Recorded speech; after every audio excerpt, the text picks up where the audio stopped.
একটা ছবি আপনাদেরকে দেখাতেছে। আমি জানি না আসলে সবাই এই ছবিটা দেখতে পারবেন কিনা। এটা নুরুল হক নূরের ছবি। আমি একটু আগে তাকে দেখে আসলাম এবং সেখানে ডাক্তাররা ছিলেন। আমি যখন তার সাথে একটু কথা বলার চেষ্টা করব, তখনই এই যে দেখতে পাচ্ছেন আপনারা, আমি যদি একটু জুম করে দেখাই, তার নাক থেকে এই ব্লাডটা বের হলো, মানে যে জমাট বাঁধা ব্লাড সেটা তার নাক থেকে বের হলো। এবং সাথে সাথে সেখানে ঢাকা মেডিকেলের যিনি ডিরেক্টর, আমি তাকে ডাকলাম এবং সেখানে আরো অন্যান্য ডাক্তার ছিলেন, তাদেরকে ডেকে দেখানো হলো যে নুরুল হক নূরের এই অবস্থা।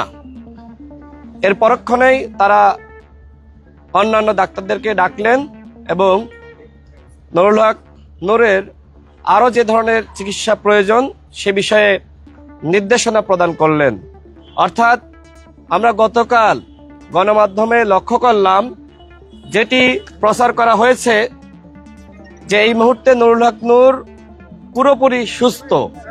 নুরুল হক নূর যে আসলে গণমাধ্যমে যে খবর এসেছে নুরুল হক নূর পুরোপুরি সুস্থ, সেই খবর যে সঠিক নয় সেটা আশা করি আপনারা বুঝতে পারছেন। আমি আজকে নুরুল হক নূরকে সকালে দেখতে গিয়েছি এবং সেখানে ডিরেক্টর সাহেব ছিলেন, ঢাকা মেডিকেলের অন্যান্য ডাক্তাররা ছিলেন, আমি সবার সাথে কথা বলেছি এবং নুরুল হক নূরের সাথে কথা বলার চেষ্টা করেছি। আমি যখন নুরুল হক নূরের সাথে কথা বলার চেষ্টা করছিলাম, আমি কথা বলছি এবং তিনি শুনতেছেন, সেই অবস্থায় তার নাক থেকে জমাট বাঁধা রক্ত বের হলো।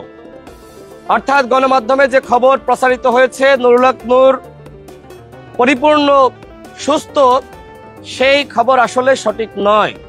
নুরুল হক নূরের নাক দিয়ে এখনো পর্যন্ত ব্লিডিং হচ্ছে।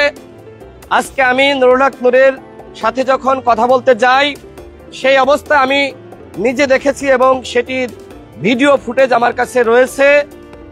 নুরুল হক নূরের চোখের নিচে এখনো পর্যন্ত আঘাতের চিহ্ন, তার দুই মাড়িতে প্রচন্ড পরিমাণে ব্যথা, তিনি কথা বলতে পারছেন না এবং একই সাথে তার মগজের উপরে যে হাড়, অত্যন্ত নরম হাড়, সেই নরম হাড়েও আঘাত লেগেছিল, সেটি ক্ষতিগ্রস্ত হয়েছে।